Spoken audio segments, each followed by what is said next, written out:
Hi yellow மக்களே! விவேஷினி படத்துடைய கதை என்னன்னு பார்க்கலாம் வாங்க. நரவங்காந்தம் என்னும் காட்டுப்பகுதியில ஒரு பேய் நடமாட்டம் இருப்பதாவும், அங்க பெண்கள் போகக்கூடாதுன்னு சுற்றியுள்ள ஊர் பகுதியில ஒரு பெரிய நம்பிக்கையா வைக்கிறாங்க. பகுத்தறிவு பிரச்சாரம் செய்யக்கூடிய நாசர் நரவங்காந்தம் காட்டுப்பகுதிக்கு ட்ரெக்கிங் மூலமா சென்று, அங்க பேய்களோ ஏதோ அமானுஷ சக்தி இருக்கா அப்படின்னு ஆராய்ச்சி செஞ்சு, அங்க எதுவுமே இல்ல அப்படின்னு சொல்லி ஊர் மக்களுக்கு தெரிவிக்கிறாரு. ஆனா, கடைசி நிமிஷத்தில தான் அவருக்கு ஒரு உடல்நலக் குறைவு ஏற்படுது. அதனால அவர்களுடைய மகள் 4 நண்பர்கள கூட்டிட்டு அங்க போறாங்க. அங்க ஒரு ட்ரெக்கிங் மூலியமா அங்க போறதுக்கு அவர் ரெடி பண்ணி தராரு.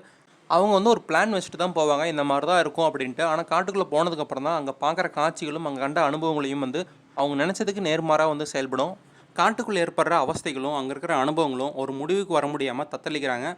நாசர் முடிவெடுத்த மாரி அந்த காட்டுல எந்த ஒரு அமானுஷ சக்தியும் இல்ல அப்படிங்கிறத நிரூபிச்சாங்களா? இல்லையா? அப்படிங்கிறது தான் படத்தோடைய கதை. படத்தோடைய இயக்குனர் பவன் அவரோட திறமையில ஒரு அழகான ஒரு கதைய ரெடி பண்ணி குடுத்துருக்காரு. அவருடைய முதல் படம் அப்படிங்கிறத நம்ப முடியாத மாரி ஒரு படம் குடுத்துருக்காரு. இதுல டாக்குமெண்ட்ரியா காமிக்கிற விஷயங்கள் கொஞ்சம் சோர்வா போகிற மாரி இருக்கும்.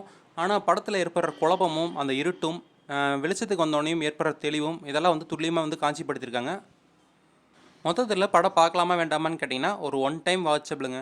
அந்த பேய், த்ரில்லர், இது கிரைம் இதெல்லாம் பிடிக்கும் அப்படின்னா கண்டிப்பா பாருங்க. உங்களுக்கான படம் தான். இந்த வீடியோ பிடிச்சிருந்தா லைக் பண்ணுங்க, ஷேர் பண்ணுங்க, கமெண்ட் பண்ணுங்க. நெக்ஸ்ட் வீடியோ சந்திக்கிறேன். எல்லாத்துக்கும் பாய்.